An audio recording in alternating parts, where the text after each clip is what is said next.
Oke,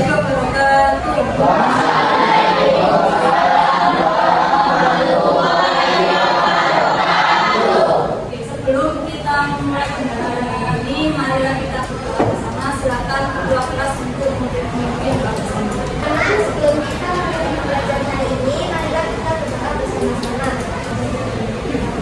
Pelajaran saya mau absen dulu. Hari ini ada kita masuk. Di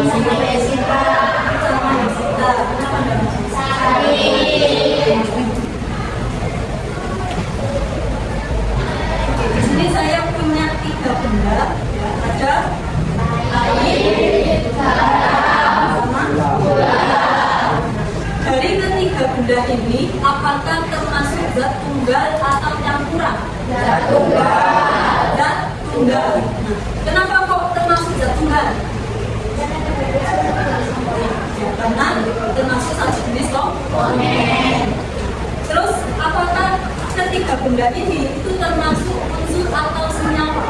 Senyawa. Termasuk senyawa. Nah, sesuai pembelajaran hari ini yaitu tentang senyawa. Tujuan pembelajaran hari ini yaitu tentang senyawa. Tujuannya pertama itu agar kalian bisa menjelaskan pengertian senyawa. Kemudian yang kedua bisa mengidentifikasi ciri-ciri senyawa. Kemudian tujuan yang ketiga mengelompokkan jenis-jenis senyawa. Dan yang keempat dapat menyajikan hasil diskusi kalian nanti tentang contoh senyawa dalam kehidupan sehari-hari. Itu tujuan pembelajaran kita hari ini. Apa itu senyawa? Senyawa itu adalah zat kimia yang terbentuk dari 2 atau lebih unsur yang bergabung melalui reaksi kimia dengan perbandingan tertentu. Contohnya air. Air itu punya rumus kimia H2O. H2O. Kenapa kok disebut senyawa? Karena senyawa adalah gabungan dari 2 lebih unsur. H2O yang mana H itu dari 2 atom hidrogen dan 1 atom oksigen, sehingga air ini disebut sebagai senyawa. Kemudian ciri-ciri senyawa. Senyawa itu memiliki komposisi yang tetap dan spesifik. Misalnya air H2O selalu terdiri dari 2 atom hidrogen dan 1 atom oksigen. Kemudian sifat berbeda dari unsur penyusunnya. Sifat-sifat senyawa berbeda dari sifat-sifat unsur penyusunnya. Contohnya natrium itu dari fungsinya Na adalah logam reaktif dan klorin, Cl adalah gas hidrogen. Tetapi ketika senyawa natrium klorida digabung jadi NaCl itu adalah garam meja yang dapat dikonsumsi. Jadi ketika unsur Na natrium digabungkan dengan klorin itu menjadi senyawa garam. Garam meja yang dapat dikonsumsi. Kemudian senyawa terbentuk melalui reaksi kimia di mana ikatan kimia kovalen, ionik atau logam mengikat unsur-unsur dari unsur. Itu ciri-ciri dari senyawa. Kemudian jenis-jenis senyawa.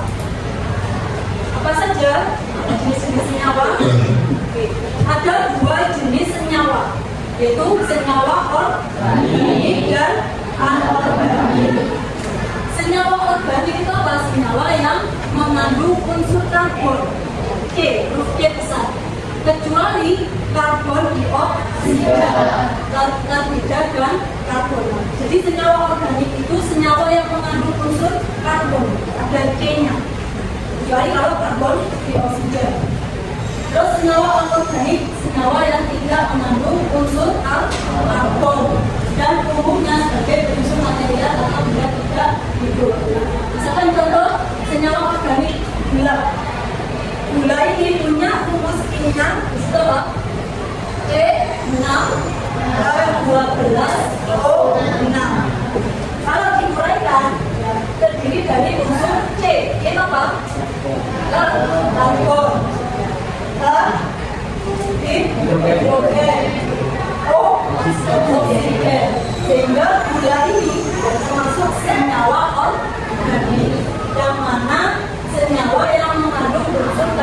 karbon.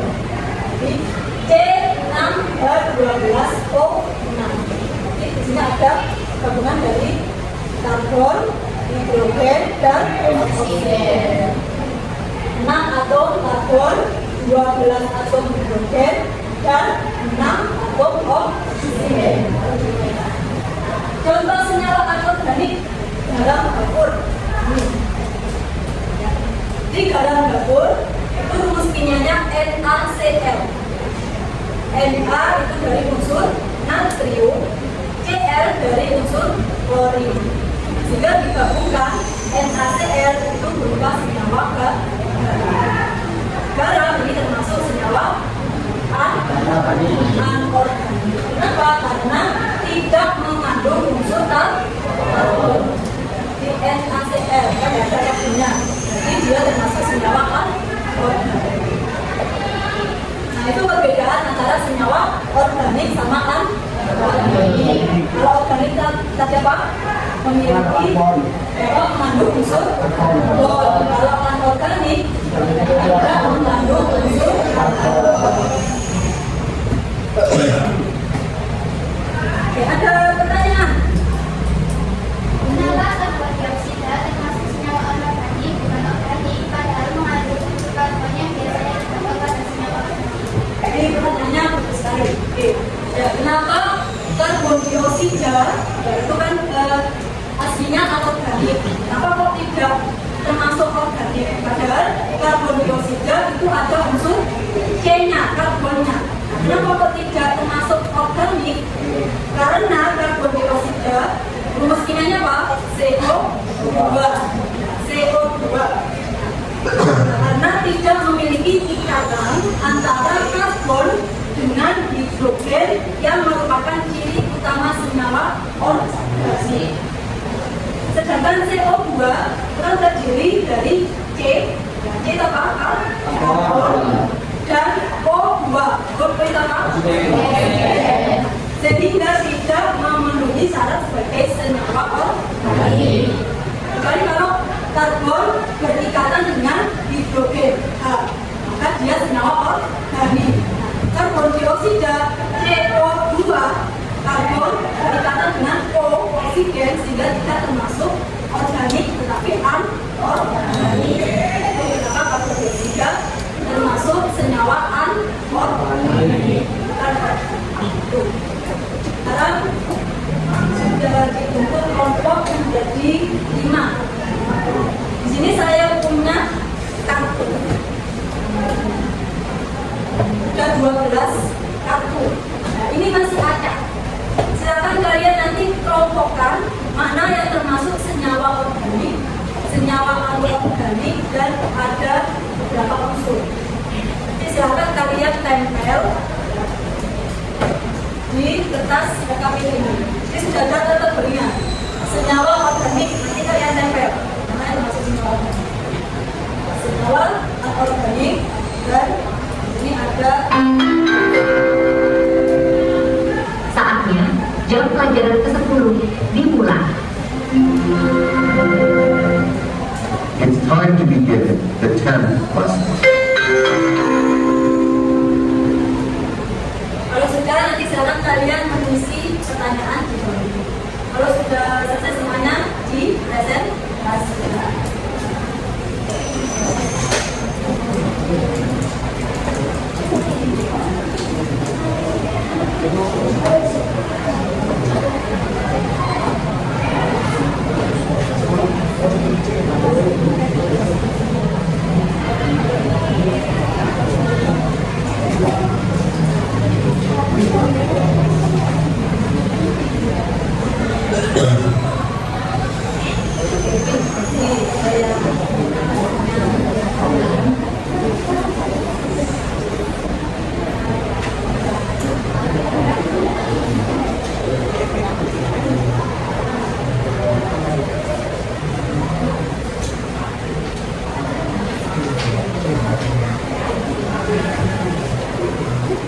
Misalkan kelompoknya gambar presentasi dua aliran aja, 3.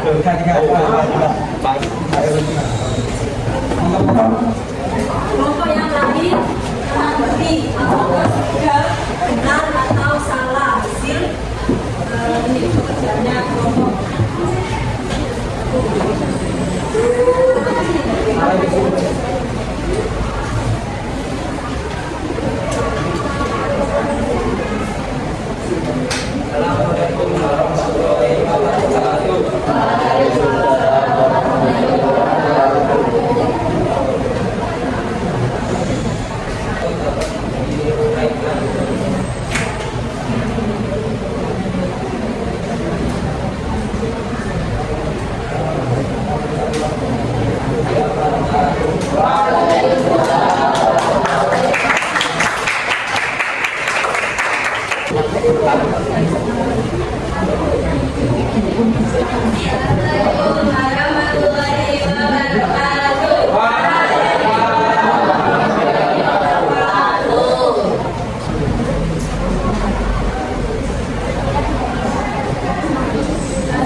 Sehingga dapat disimpulkan bahwa senyawa itu adalah zat murni yang tersusun atas dua unsur